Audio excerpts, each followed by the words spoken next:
Hello বন্ধুরা, আমার একটি নতুন ভ্লগে তোমাদের সকলকে স্বাগত জানাই। কেমন আছো তোমরা সবাই? আশা করি খুব ভালো, আমিও অনেক ভালো আছি। ছোটো থেকে বড় প্রত্যেকেই কিন্তু কিছু ভালোবাসুক নাই বাসুক আচার খেতে সবাই পছন্দ করে। তাই প্রতি বছরের মতো এবছর আমি নিয়ে চলে এসেছি কুলের আচারের রেসিপি। কম বেশি সবাই জানে, বাট যারা জানে না তাদের জন্য সহজ পদ্ধতিতে আমি করতে চলেছি, যেমন আমি সহজে রান্না করি ঠিক সেইভাবে। কুলের আচার বানাবো বলে লবণ হলুদ দিয়ে কুলটাকে তো রোদে আগে শুকনো করে নিয়েছিলাম, ফাটিয়ে বোটা ছাড়িয়ে। তো আজকে লবণ হলুদ মাখিয়ে রেখেছি। তো আজকে বিকেলবেলাতে আচারটা করবো। আচার করতে তো বেশ 1-2 দিনের একটা প্রসেস লাগে। কুলগুলোকে রোদে শুকনো করে তারপর করতে হয়, নইলে তো সম্ভব হয় না। আচার বানাবো তার জন্য যে মশলা করে নিচ্ছি: গোটা ধনে, গোটা জিরে, পানমৌরি, পাঁচফোড়ন আর শুকনো লঙ্কা। তো কড়াই বসিয়ে দিয়েছি, গরম হতে প্রিহিট হয়ে গেছে। তো দিয়ে দিচ্ছি মশলাগুলো। গ্যাসটা সিমে রেখে হালকা করে নাড়াচাড়া করে নেবো। ভালো করে ভাজার পরে তবেই কিন্তু এটা গুঁড়ো করব। আগের বছরও বানিয়েছিলাম সেম একই পদ্ধতিতে। এটা সবথেকে আমার সহজ মনে হয়, তাই আমি এটা বানাই। আমি কিন্তু এটা ইউটিউব দেখে শিখেছি, বেশ কয়েকটা ভিডিও দেখে মিক্স।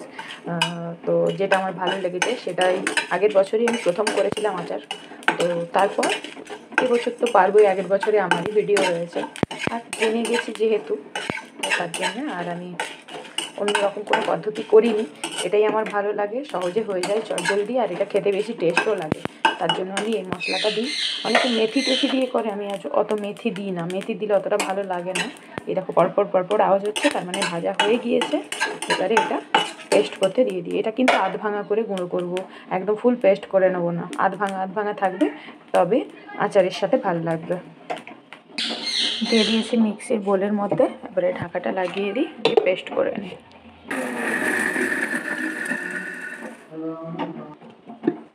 গুঁড়ো করে নিয়েছি, এই দেখো আধ ভাঙা করে। গুড় নিয়ে এসেছি এখানে 650 থেকে 700 মতো রয়েছে। আর আমার আগে একটু গুড় তোলা ছিল, তো যাই হোক, দুটোই আখের গুড়, আমি চিনি দিচ্ছি না। আমি আখের গুড়েই গোটাটা করব। আমি আগেরবারও আখের গুঁড়েই করেছিলাম, খুব সুন্দর ছিল, কোনো চিনি অ্যাড করিনি। তবে চিনি দিয়ে করলেও ভালো হয়, তবে আমি চিনিটা দিচ্ছি না। তো যাই হোক, তোমরা চাইলে দিতে পারো, তবে আখের গুঁড়ে করলে অনেক দিন লাস্টিং করে, থাকে, নষ্ট হয় না। তবে চিনি দিয়ে করলে কিন্তু অনেকেই বলে নষ্ট হয়ে যায়, সেই জন্যই আমি চিনি দিয়ে করি না, আখের গুড় দিয়েই করি। গ্যাসটা আরেকবার জ্বালিয়ে নিলাম। এবারে সর্ষের তেল, তেজপাতা দেবো। প্রথমে একটু সর্ষের তেল দিয়ে দিই, একটু না বেশ অনেকটাই দিতে হবে, কেন আচারটা থাকবে, আচারটা যেহেতু থাকবে সেই জন্য। তো এবারে তেজপাতাটা দিয়ে দিলাম, 4টে তেজপাতা দিয়েছি, তোমরা চাইলে কম বেশি দিতে পারো পরিমাণ অনুযায়ী। তেল গরম হয়ে গেলে দিয়ে দেবো এই যে কুলগুলো। কুলে কিন্তু দেওয়া রয়েছে লবণ হলুদ, আমি কিন্তু আবার কড়াইতে যখন দেব তখন কিন্তু আবার লবণ হলুদ দিতে হবে।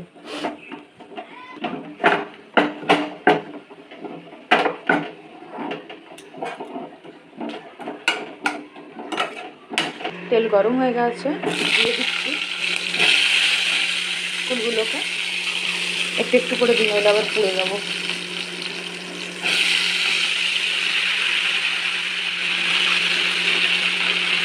গ্যাসটা একদম সিমে করে দিয়েছি। আস্তে আস্তে করে এটা কিন্তু নাড়তে হবে, ভালো করে ভেজে নিতে হবে।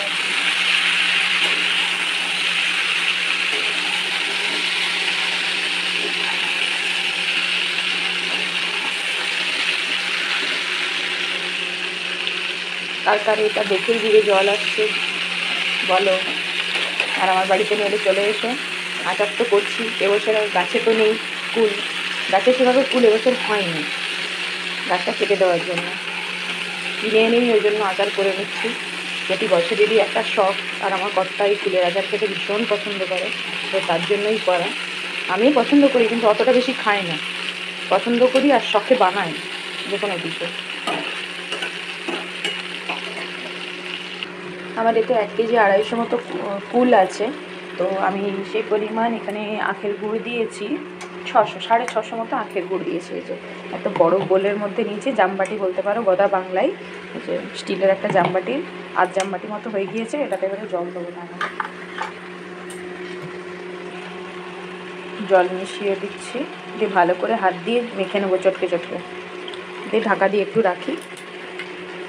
চামচ দিয়ে আগের বছর করেছিলাম স্টাইল দেখিয়ে, একদমই ঠিকঠাক হয়নি, তো ওই জন্য এবারে আর স্টাইল দেখিয়ে চামচে না, একদম হাতে করেই মেখে নিচ্ছি। কারণ চামচে করে এটা মাখার পরে আমাকে সেই হাত দিতেই হতো, ওই জন্য আর আমি এবছর আর চামচের ধারে কাছে যাইনি, একদম হাতেই মেখে নিচ্ছি। অবশ্যই এটা কিন্তু দেওয়ার সময় ছাঁকনিতে করে ছেঁকে নিতে হবে, প্রচণ্ড নইলে এটাতে নোংরা থাকে, বালি বেশি থাকে, তো বালিগুলো গেলে খুব খেতে খারাপ লাগবে আচারটাতে, আচার জিনিস তো।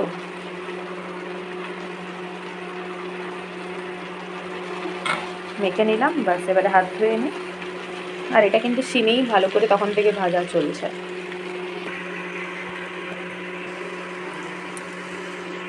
তো এবারে ছাঁকনিটা করে ছেঁকে নেব। কড়াইটা পাল্টে দিলাম, কারণ অনেকটাই ফুল ছিল, তো সেই জন্য যখন এটা দেবো গুড়টা, তখন এটা তো আর ধরবে না, ওই জন্য কড়াইটা চেঞ্জ করে নিলাম। দিয়ে দিচ্ছি গুড়টা ছাঁকনিতে করে ছেঁকে।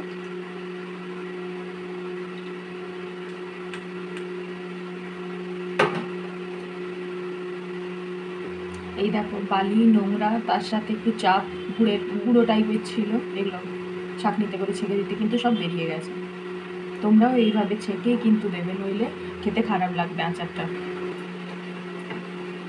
এবার এটা ফুটতে দিলাম, ভালো করে ফুটলে ব্যাস আচার আমার কমপ্লিট হয়ে যাবে। কড়াইটা ভাগ্যিস পাল্টালাম, দেখলে বড় কড়াইটার এক কড়াই হয়ে গিয়েছে, ওটা তো এর থেকে একটু ছোটো না,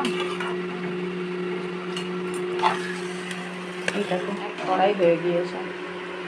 এবারে এটা ফুটুক, গ্যাসটাকে বাড়িয়ে দিয়েছি, আর সিমে দেওয়া নেই। ফুটছে, দেখো কি অপূর্ব দেখতে লাগছে। দেখো